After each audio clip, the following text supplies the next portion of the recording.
Assalamualaikum warahmatullahi wabarakatuh. Hai teman-teman semuanya.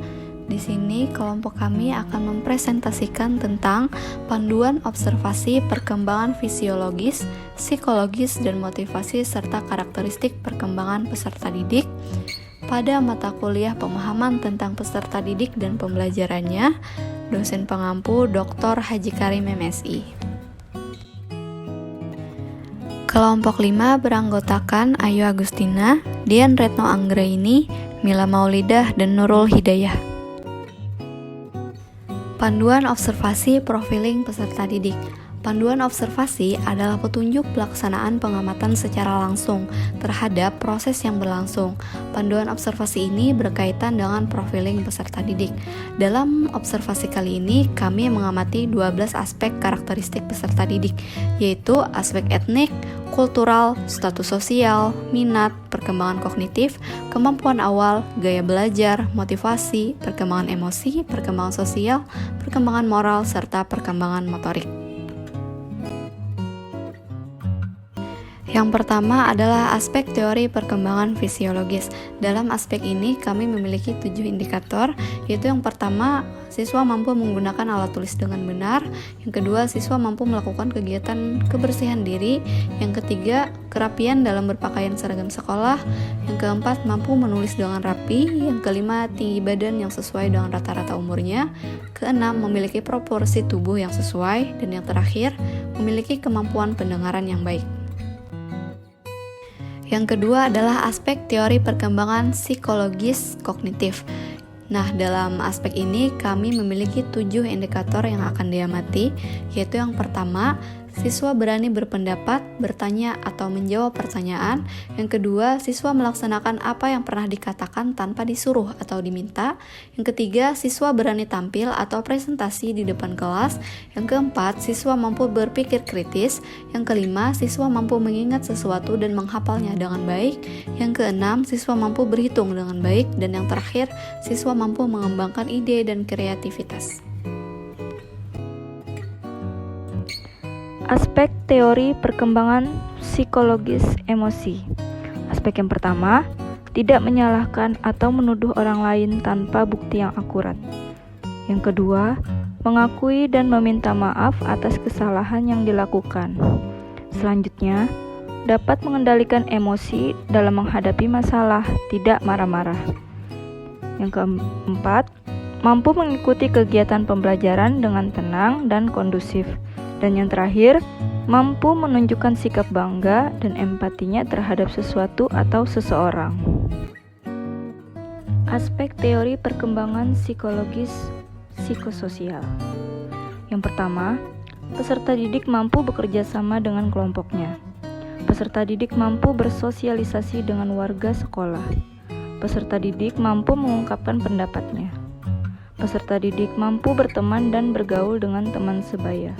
Dan yang terakhir, peserta didik mampu menghargai perbedaan pendapat saat diskusi.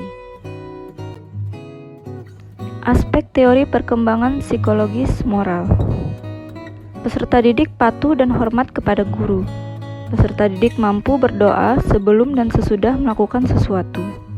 Peserta didik mampu mentaati peraturan yang ada di sekolah dengan baik.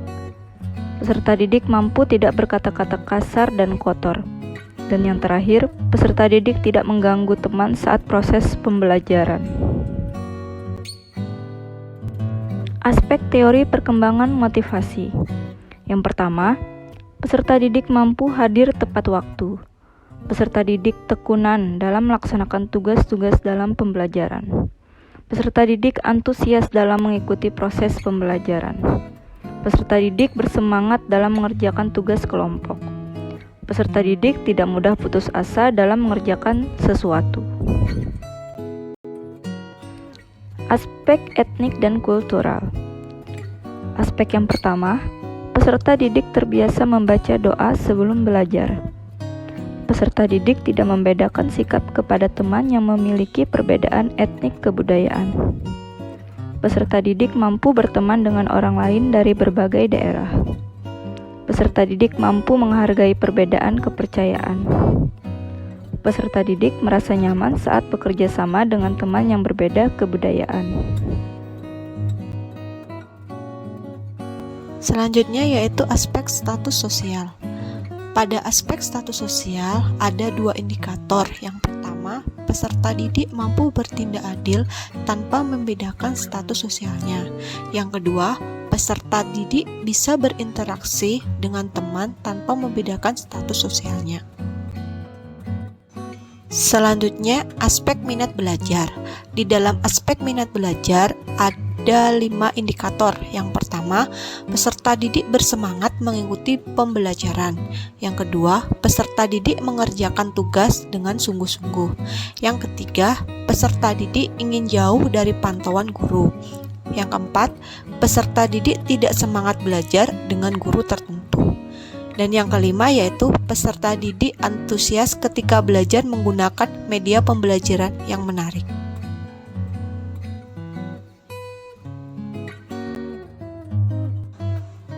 Selanjutnya yaitu aspek kemampuan awal.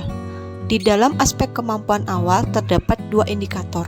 Yang pertama, peserta didik dapat belajar lebih awal di rumah sebelum di sekolah. Yang kedua, peserta didik mampu mengingat pembelajaran yang telah lalu. Selanjutnya yaitu aspek gaya belajar atau visual. Di dalam aspek gaya belajar ini terdapat 4 indikator. Yang pertama, peserta didik lebih mudah mengingat apa yang dilihat daripada yang didengar. Yang kedua, peserta didik mampu menghafal dengan bentuk tulisan. Yang ketiga, peserta didik lebih suka membaca daripada dibacakan. Dan yang keempat, peserta didik mampu melukis atau menggambar daripada bernyanyi atau memainkan alat musik. Dan selanjutnya yaitu aspek gaya belajar atau auditori. Di dalam aspek ini ada 3 indikator. Yang pertama, peserta didik mampu bernyanyi atau memainkan alat musik daripada melukis atau menggambar. Yang kedua, peserta didik mampu bercerita daripada menulis. Dan yang ketiga, peserta didik mampu membaca dengan keras dan mendengarnya. Baik, yang selanjutnya adalah aspek gaya belajar kinestetik. Yang pertama, peserta didik mampu menghafal dengan berjalan. Yang kedua, peserta didik mampu membaca dengan menunjuk menggunakan jari. Yang ketiga, peserta didik mampu duduk dengan tenang untuk waktu lama. Kemudian yang keempat, peserta didik lebih suka mengetuk-ngetuk pena, jari, atau kaki saat mendengarkan. Dan yang terakhir, peserta didik lebih senang belajar melalui percobaan dan praktik. Aspek selanjutnya adalah perkembangan sosial. Yang pertama, peserta didik senang mengajari teman sekelas yang belum memahami materi dengan baik. Yang kedua, peserta didik bersikap sopan dan santun dalam berinteraksi dengan guru dan teman. Kemudian yang ketiga, ada peserta didik dapat berinteraksi dan berkomunikasi dengan baik dalam grup maupun secara personal. Yang selanjutnya adalah aspek perkembangan motorik. Yang pertama, peserta didik mampu berjalan maju pada garis lurus, kemudian peserta didik mampu memotong dengan rapi, peserta didik mampu menggunakan pensil dengan benar, peserta didik mampu berlari sambil melompat dengan seimbang, peserta didik mampu berdiri di atas satu kaki dengan seimbang, peserta didik mampu melompat dengan satu kaki, peserta didik berjalan mundur dan berjalan ke samping pada garis lurus, peserta didik mampu menulis, peserta didik mampu bersepeda roda 2, dan yang terakhir peserta didik mampu mengikat tali sepatu dengan benar. Demikianlah presentasi dari kelompok kami. Salah hilaf mohon maaf. Terima kasih atas perhatiannya. Wassalamualaikum warahmatullahi wabarakatuh.